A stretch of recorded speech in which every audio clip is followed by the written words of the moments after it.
पूर्व सीएम भूपेंद्र सिंह हुड्डा को AJL plot आवंटन मामले में बड़ी राहत। कोर्ट ने ईडी से जुड़े केस में हुड्डा को दी क्लीन चिट। सीबीआई से जुड़े मामले में पहले ही आरोप मुक्त हो चुके हैं हुड्डा। वकील बोले अब एजेएल का मामला पूरी तरह खत्म। आज बागी विधायकों पर हरियाणा कांग्रेस की अनुशासन कमेटी की बड़ी मीटिंग। चंडीगढ़ में कुछ ही देर में होगा मंथन। क्रॉस वोटिंग करने वाले 5 विधायकों को किया जा सकता है पार्टी से बाहर। कांग्रेस की मीटिंग पर हरियाणा बीजेपी ने उठाए सवाल। कैबिनेट मंत्री कृष्ण बेदी बोले विधायकों पर नहीं, भूपेंद्र सिंह हुड्डा पर कांग्रेस को लेना चाहिए एक्शन। विधायकों ने भूपेंद्र हुड्डा को दिखाए थे वोट।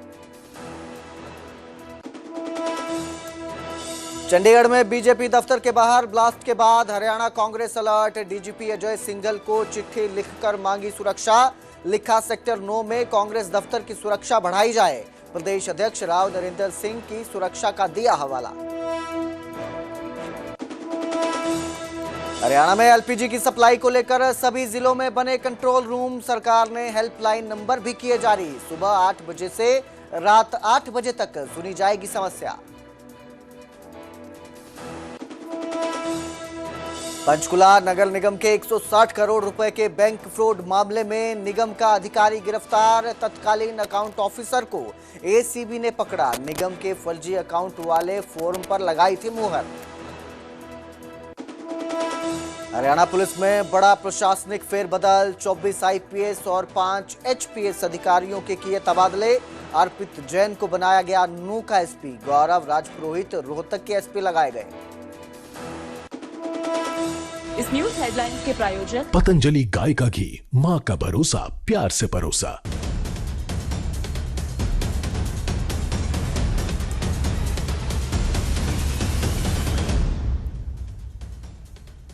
नमस्कार, स्वागत है न्यूज 18 पंजाब हरियाणा में। मैं आपके साथ कुलदीप भारद्वाज।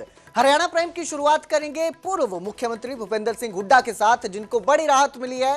एजेएल मामले में हुड्डा को ईडी केस से क्लीन चिट मिली है। पंचकुला कोर्ट ने हुड्डा को आरोपों से मुक्त किया है और एजेएल के सीबीआई मामले में पहले ही हुड्डा मुक्त हैं। क्लीन चिट मिलने पर भूपेंद्र हुड्डा के वकील ने कहा कि अब एजेएल का मामला पूरी तरह खत्म है। तो बड़ी राहत जो पूर्व मुख्यमंत्री है भूपेंद्र हुड्डा को मिली है और सीबीआई की विशेष कोर्ट से उन्हें ये राहत मिली है। एजेएल मामले में जो है हुड्डा को अब क्लीन चिट मिली है और वकील का कहना है कि अब ये मामला जो है पूरी तरह खत्म हो चुका है। आपको बता दें पुराना मामला है ये और काफी लंबा ये मामला चला है और इस मामले में आरोप थे कि जो एक प्लॉट है एजेएल को 69 लाख रुपए में बेचा गया था, जबकि जिसकी कीमत करीब 64 करोड़ रुपए के करीब जिसकी कीमत थी और उसको सस्ते में बेच दिया गया था। 69 लाख रुपए के करीब में उसको बेचा गया था। इस तरह के आरोप थे। एक तो सीबीआई ने इसके एफआईआर दर्ज की थी। एजेएल का मामला है ये सेक्रेटरी जनरल ऑफ लिमिटेड का, जिसमें हुड्डा साहब को भी इन्होंने जो है पार्टी बनाया था वन ऑफ द एक्यूज्ड। तो प्रेडिकेट ऑफेंस जो है 25 फरवरी को हाई कोर्ट में लगा था, वो डिस्चार्ज हो गए थे वहाँ से और उसी के आधार पे हमने यहाँ पे एप्लीकेशन लगाई थी कि भी प्रेडिकेट ऑफेंस में डिस्चार्ज हो चुके हैं और ईडी के केस में भी, क्योंकि वो करेक्टेड केस था, उसमें भी इनको डिस्चार्ज किया गया। तो आज वो हियरिंग के लिए आया था सीबीआई कोर्ट में, ईडी कोर्ट में। तो after hearing all the parties, तो ऑनरेबल कोर्ट ने उनको डिस्चार्ज कर दिया है ईडी के केस में भी जी। तो अब दोनों केस हुड्डा साहब के जो है वो खत्म हो गए। मेरे सहयोगी तारा ठाकुर इस खबर पर हमारे साथ ज्यादा जानकारी के साथ जुड़े हैं। जी तारा, करीब 10 साल मान के चलिए ये केस चलता है, काफी लंबा ये केस चला है और फाइनली भूपेंद्र सिंह हुड्डा जो है इसमें बड़ी राहत उन्हें दी गई है। किस तरह से इस मामले को पूरे देखा जा रहा है? जी बिल्कुल, देखिए कहीं ना कहीं बड़ी राहत जरूर मिली है, क्योंकि एजेएल जो प्लॉट का मामला था उसको लेकर सीबीआई कोर्ट और ईडी कोर्ट 2 माह चल रहे थे। फरवरी माह में जो है सीबीआई के द्वारा भी इस मामले में क्लीन चिट देकर जो है आरोप मुक्त किया गया था और अब ईडी की जो विशेष अदालत है जहां पर मनी लॉन्ड्रिंग का जो मामला था उसको लेकर केस चल रहा था और आज ईडी कोर्ट के द्वारा एक बड़ा फैसला सुनाते हुए इस मामले में जो पूर्व मुख्यमंत्री है भूपेंद्र सिंह हुड्डा और एजेएल के जो चेयरमैन थे मोतीलाल वोरा, उनको जो है बड़ी राहत दी है और इस मामले में जो है दोनों को आरोप मुक्त किया है। और अब ये मामला जो है वो पूरी तरह से समाप्त होगा, क्योंकि इससे पहले जो सीबीआई कोर्ट का था वहां से भी इनको डिस्चार्ज किया गया था, बड़ी राहत मिली थी। और अब ईडी की तरफ से भी ये मामला जो है वो फैसला सुनाया गया और एक बड़ी राहत जो है पूर्व जो मुख्यमंत्री है भूपेंद्र सिंह हुड्डा और मोतीलाल वोरा को मिली है। तो करीब 7 साल से जो ये मामला जो है वो ईडी की कोर्ट में चल रहा था। इससे पहले जो सीबीआई का मामला चल रहा था, तो दोनों मामलों में कहीं ना कहीं एक राहत जरूर मिली है और एक बड़ा फैसला जो है ईडी कोर्ट ने सुनाया। जी तारा, करीब 10 साल ये मामला चलता है। बीजेपी सरकार जब आई थी, आरोप थे कि जो जमीन है वो सस्ती दी गई थी, जो रेट था उससे काफी सस्ती थी, करीब 69 लाख रुपए में। जो सबूत पेश किए गए थे उनको लेकर क्या कहा गया कोर्ट की तरफ से? आज देखिए, अभी इस मामले को लेकर जो आज सिंह हुड्डा पेश हुए थे कोर्ट में और यहाँ पर फैसला सुनाया गया, जो पूरी जजमेंट की जो कॉपी है आधार जो ये फैसला सुनाया गया वो फिलहाल अभी नहीं मिली है, लेकिन जिस तरह से जो केस चल रहा था उसको लेकर कोर्ट के द्वारा फैसला जरूर सुनाया गया, लेकिन इस आधार पर सुनाया गया इसका जो ऑर्डर की कॉपी जो है वो आनी बाकी है। उससे चीजें स्पष्ट हो पाएगी, क्योंकि लगातार ये केस लंबे समय से चल रहा है और हाईकोर्ट इसको लेकर जो है नहीं हुआ। जी बिल्कुल, बहुत बहुत शुक्रिया इस तमाम जानकारी के लिए तारा ठाकुर। तो फिलहाल जो है बड़ी राहत ये दी गई है भूपेंद्र सिंह हुड्डा को और अब एजेएल का जो ये मामला चल रहा था, प्लॉट आवंटन का जो पूरा मामला था, इसमें राहत मिली है। वहीं जो मोतीलाल वोरा उस समय एजेएल के चेयरमैन थे, उनका 6 साल पहले निधन हो चुका है, उनको भी इस मामले में बड़ी राहत मिली है।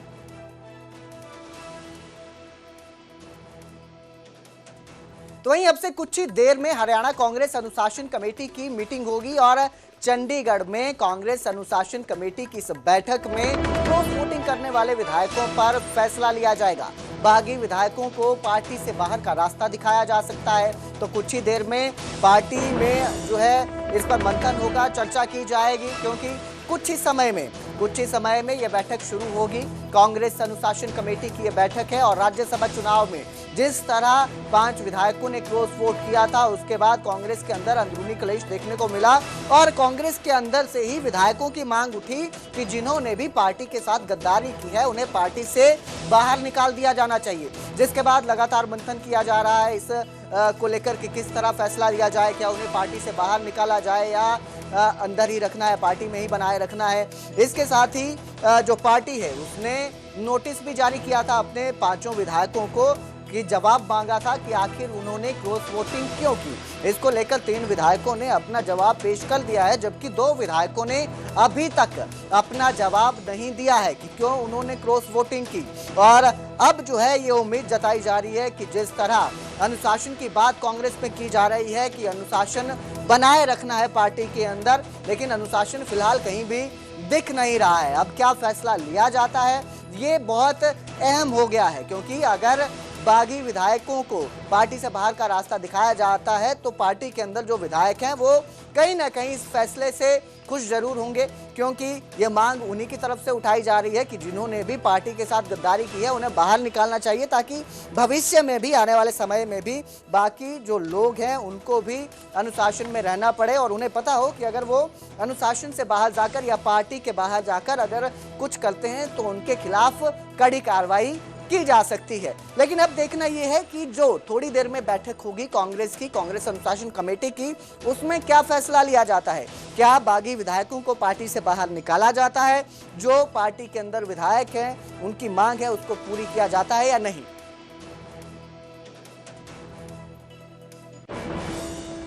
तो उधर कांग्रेस के बागी विधायकों पर कैबिनेट मंत्री कृष्ण बेदी का भी बयान सामने आया और उन्होंने कहा कि कांग्रेस के 5 विधायकों पर नहीं बल्कि भूपेंद्र सिंह हुड्डा पर एक्शन होना चाहिए। भूपेंद्र हुड्डा और बीके हरिप्रसाद पर एक्शन लिया जाना चाहिए। 5 विधायकों ने अपना वोट हुड्डा और हरिप्रसाद को दिखाया है। कांग्रेस विधायकों को नेतृत्व पर विश्वास नहीं था। बड़ा बयान ये सामने आया है, क्योंकि राज्यसभा चुनाव में क्रॉस वोट को लेकर लगातार हंगामा कांग्रेस के अंदर मचा हुआ है और इस बीच बयान सामने आया है और सीधा सीधा कहा है कि एक्शन जो है कांग्रेस विधायकों पर नहीं बल्कि भूपेंद्र सिंह हुड्डा पर होना चाहिए। और ये बयान है कैबिनेट मंत्री कृष्ण बेदी का। राज्यसभा में क्रॉस वोटिंग करने वाले कांग्रेस के 5 विधायकों के खिलाफ आज एक्शन हो सकता है। अनुशासन समिति ने बैठक बुलाई है, शाम को बैठक होगी। हमारे साथ बातचीत करने के लिए कैबिनेट मंत्री कृष्ण बेदी हैं, उनसे बात करते हैं। बेदी जी, किस तरह से देखते हैं राज्यसभा चुनाव के अंदर 5 विधायकों ने कांग्रेस के क्रॉस वोटिंग की और लगातार अब खिस्ता मामला आज अनुशासन कमेटी के पास पहुंचा है, अब फैसला कुछ हो सकता है, क्या मानते हैं कि किस तरह का फैसला ले? देखिए, वैसे तो ये पूर्णतः कांग्रेस का इंटरनल मैटर है। बहुत ज्यादा टिप्पणी एक राजनीति पार्टी कार्यकर्ता होने के नाते मेरी बनती नहीं है, परंतु सच्चाई जो है वो कुछ छुपी हुई नहीं है। 2003 की अमेंडमेंट के अनुसार राज्यसभा की वोटिंग, जो भी वोटर वोट डालेगा वो अपनी पार्टी के पोलिंग एजेंट को अपनी वोट दिखाएगा, और यदि उसने बिना दिखाए वोट डालेगा तो वो उसकी वोट रद्द मानी जाती है। भूपेंद्र हुड्डा और बीके हरिप्रसाद पोलिंग एजेंट थे। जिन लोगों ने क्रॉस वोट की वो बिना किसी लोभ लालच के की, बिना किसी डर और भय के की। क्यों की? वो लोग तो बार बार कह रहे हैं कि हम रिजाइन क्यों दें, रिजाइन तो लीडरशिप दे। और लीडरशिप कौन है? भूपेंद्र सिंह हुड्डा, बीके हरिप्रसाद है, राहुल गांधी है। उन्होंने कुछ छुप के वोट डाली हो फिर तो चलो दोषी हैं वो, तो अगले कह रहे हमें ना तो कैंडिडेट पसंद था ना हमारा लीडरशिप पसंद थी, हमने तो सरेआम वोट दिया, दिखा के वोट दिए। अनुशासन समिति में यदि दम है तो एक्शन भूपेंद्र हुड्डा के खिलाफ लेना, बीके हरिप्रसाद के खिलाफ ले कि 1/3 25% विधायक बगावत कर रहे हैं कांग्रेस से। वो क्यों कर रहे हैं? उनकी सुनने की बजाय उन पर अनुशासनात्मक कार्य करना ये वन साइडेड काम है, और मेरे को लगता है कि कांग्रेस की लीडरशिप में कोई दम है निर्णय लेने का। तो वही क्रॉस वोटिंग करने वाले विधायकों पर भूपेंद्र सिंह हुड्डा का क्या बयान है वो भी आपको सुनाते हैं। डिसिप्लिन कमेटी का काम है, सब छानबीन। तेरे को बताने के लिए नहीं बनेगा, जिसको बताना चाहिए था वो पता है उनको, पार्टी बता दिया। जिस पार्टी को बताना चाहिए था, जो अधिकृत व्यक्ति है उनको पता है और वो फैसला लेंगे। मैंने कोई लड़ाई नहीं लड़ी, मैंने कोई लड़ाई नहीं लड़ी, मैं आपको बात बता सकता हूँ, मैंने कोई लड़ाई नहीं लड़ी। बात करो, मेरी बात तो सुने आप, मैंने कोई लड़ाई नहीं लड़ी। आगे बढ़ेंगे, अब बात करेंगे चंडीगढ़ ब्लास्ट की, जहां बीजेपी दफ्तर में ब्लास्ट हुआ उसके बाद हरियाणा कांग्रेस अलर्ट नजर आ रही है।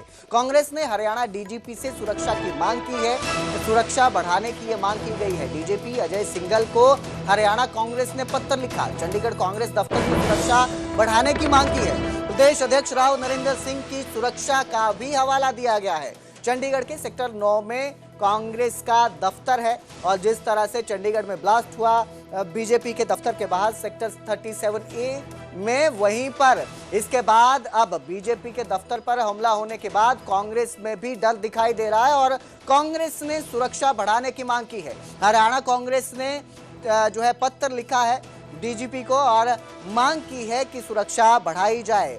इसके साथ ही उन्होंने प्रदेश अध्यक्ष राव नरेंद्र सिंह की सुरक्षा का हवाला देते हुए कहा कि सुरक्षा बढ़ाई जानी चाहिए। चंडीगढ़ सेक्टर 9 में कांग्रेस का दफ्तर है और चंडीगढ़ में ही ये ब्लास्ट का मामला सामने आया था और इस ब्लास्ट के बाद अब जो बाकी पार्टियां हैं उनमें भी खौफ नजर आ रहा है, दहशत नजर आ रही है और सीधा जो है कांग्रेस पार्टी ने पत्र लिखकर सुरक्षा बढ़ाने की मांग की है। हरियाणा डीजीपी से सुरक्षा बढ़ाने की मांग की गई है कांग्रेस की तरफ से।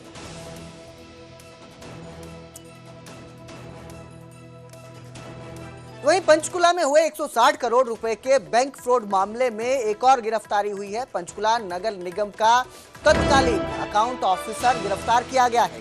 एसीबी ने आरोपी विकास कौशिक को गिरफ्तार किया है और आरोपी को कोर्ट में पेश कर रिमांड पर लिया गया है। फ्रॉड में आरोपी विकास की अहम भूमिका है, ऐसा बताया जा रहा है। आरोपी ने निगम के फर्जी अकाउंट के फॉर्म पर मुहर लगाई थी। तो सीधी सी बात है, जाहिर सी बात है कि किसी भी तरह का फ्रॉड होता है उसमें किसी एक व्यक्ति का हाथ नहीं होता है, बहुत सारे जो व्यक्ति हैं, अधिकारी हैं, इसमें सम्मिलित होते हैं। सबकी जो है सहमति और सम्मिलित से ही जो सम्मिलित होते हैं तो ही जो है ये घोटाला हो पाता है। और इस घोटाले में अब ये गिरफ्तारी हुई है, एक और गिरफ्तारी, लगातार इस मामले में गिरफ्तारी हो रही है और नए खुलासे सामने आ रहे हैं। 160 करोड़ रुपए का ये घोटाला सामने आया है कोटक महिंद्रा बैंक में, जहां एफडी के पैसे जो हैं वो फर्जी खातों में ट्रांसफर किए गए हैं। और अब पता चल रहा है कि ये जो पैसे ट्रांसफर किए गए हैं, एसीपी ने इस मामले में तत्कालीन पंचकुला नगर निगम के अकाउंट ऑफिसर को गिरफ्तार किया है। इसमें वो भी शामिल नजर आ रहे हैं। एसीपी ने आरोपी विकास कौशिक को गिरफ्तार किया है। आरोपी को कोर्ट में पेश कर रिमांड पर भी लिया गया है। इस फ्रॉड में आरोपी की अहम भूमिका बताई जा रही है। सीधी सी बात है, अधिकारी है, अगर उन्होंने स्टैंप लगाई है, मुहर लगाई है, तो उनकी मुहर के बिना किसी भी तरह का फर्जीवाड़ा नहीं हो सकता। यानी कि उन्हें इस पूरे मामले की जानकारी पहले ही सी थी और इस पूरे मामले में वो सम्मिलित थे। इस तरह के जो है आरोप उन पर लग रहे हैं। वो फॉर्म पे मुहर लगाई है। फिलहाल ये गिरफ्तारी जो है बड़ी मानी जा रही, क्योंकि इसके बाद एक और भी खुलासे सामने आएंगे। इस पूरे घोटाले में और कितने लोग शामिल हैं, इसको लेकर लगातार पूछताछ की जा रही है। 160 करोड़ रुपए का ये जो घोटाला है, इसमें और कितने लोग शामिल हैं, इसको लेकर जानकारी जुटाई जा रही है।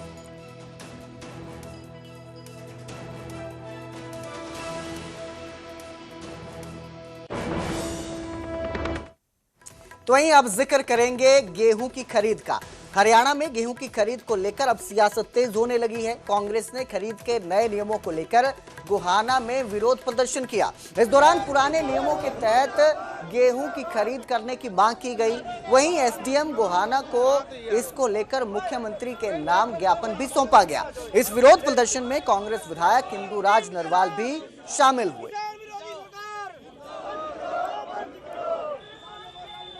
देखिए, सरकार किसान विरोधी है, इसका पर्दाफाश हो चुका है। पहले भी 3 कृषि कानून ले आई थी, उसके बाद तरह तरह के नए नियम बना दिए, मंडियां खत्म कर दी, कहीं साइलों में डालने की ऑर्डर कर दिए।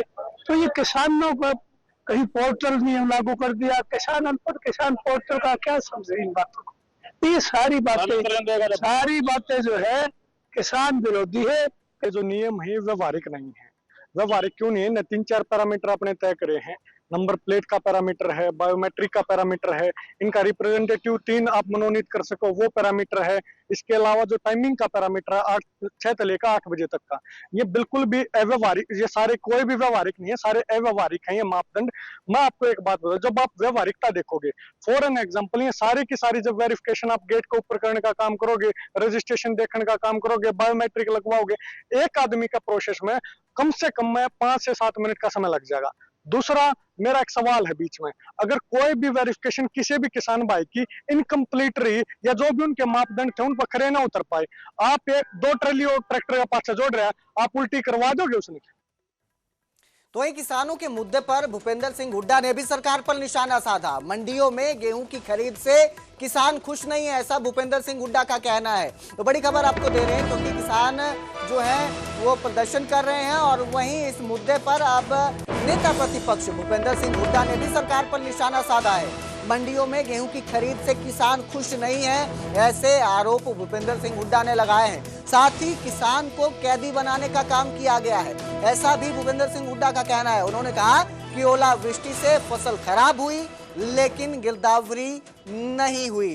तो बड़े आरोप हैं भूपेंद्र हुड्डा ने जो लगाए हैं। आपको बता दें, 1 तारीख से गेहूं की खरीद शुरू हुई है प्रदेश में और फिलहाल जो है कई जगहों पर गेहूं मंडियों में नहीं पहुंच रही है, क्योंकि अभी खेतों में फसल जो है वो खड़ी है, पकी नहीं है गेहूं की फसल जो है। लेकिन इससे पहले ही सियासत खूब हो रही है गेहूं की खरीद को लेकर। एक तरफ जहां गेहूं की खरीद को लेकर प्रदर्शन किया गया है, पुराने नियमों के तहत गेहूं की खरीद करने की मांग की गई है, वहीं नेता प्रतिपक्ष भूपेंद्र सिंह हुड्डा ने भी गंभीर इल्जाम लगाते हुए सरकार पर निशाना साध दिया है और साफ साफ कहा है कि मंडियों में जिस तरीके से गेहूं की खरीद की जा रही है उससे किसान खुश नहीं है। किसानों को कैदी बनाने का काम किया गया है। ओलावृष्टि से फसल खराब हुई लेकिन गिरदावरी नहीं हुई। तो गंभीर इल्जाम है, नेता प्रतिपक्ष के सरकार को निशाने पर लिया है। तो सियासत तेज होती नजर आ रही है इस पूरे मामले में। एक तरफ प्रदर्शन हो रहा है, दूसरी तरफ जो विपक्ष है, विपक्ष के नेता हैं, वो भी सीधा सीधा जो खरीद है उसको लेकर सवाल उठा रहे हैं और कह रहे हैं कि जो किसान है वो खुश नहीं है।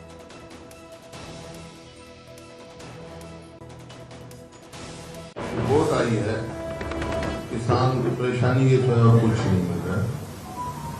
जब पूरी तरह से तैयारी नहीं है मंडियों में, कहीं बारदाना नहीं, कहीं तिरपाल की कमी है, और नए नए कानून लगा दिए, किसान को कैदी बनाने की तैयारी कर रहे हैं। जैसे कहा कि ट्रैक्टर पे बड़ी नंबर प्लेट लेके आओ, गेट पास मिलेंगे और बायोमेट्रिक होगा।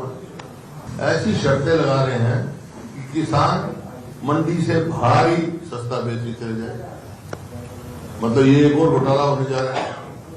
भाई किसान है, मतलब सब कह रहे हैं कि फसल भी कम हुई है, आपके क्या दिक्कत है? कांग्रेस के समय में खूब सबका एमएसपी मिलता था। इस सरकार में कभी एमएसपी पूरा किसान को मिला।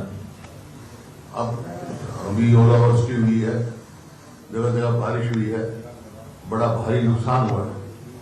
ना तो उसकी कंपनसेशन की बात करी, ना स्पेशल रिकवरी की बात करी, ना बोनस देने की बात करी। कभी ऐसा होता है जब किसान उसमें जाता है तो राज्य सरकार भी अपनी तरफ से बोनस देती है, गेहूं पे कोई बोनस नहीं।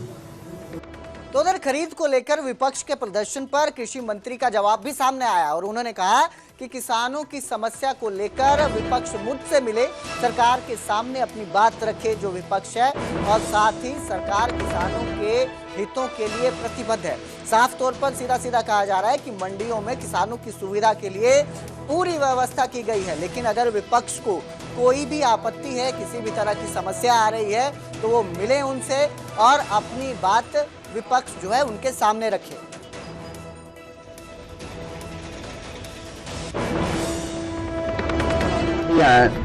और सेंटर अलग है, प्रत्येक सेंटर सब सेंटर काफी हैं, लेकिन सब जगह जाके थोड़ी जानकारी ले रहे हैं कि पोर्टल की वेरिफिकेशन पूरी होगी कि नहीं, क्योंकि अगर वेरिफिकेशन बीच में अधूरी रहेगी तो किसान का गेट पास कटने में दिक्कत आ सकती है।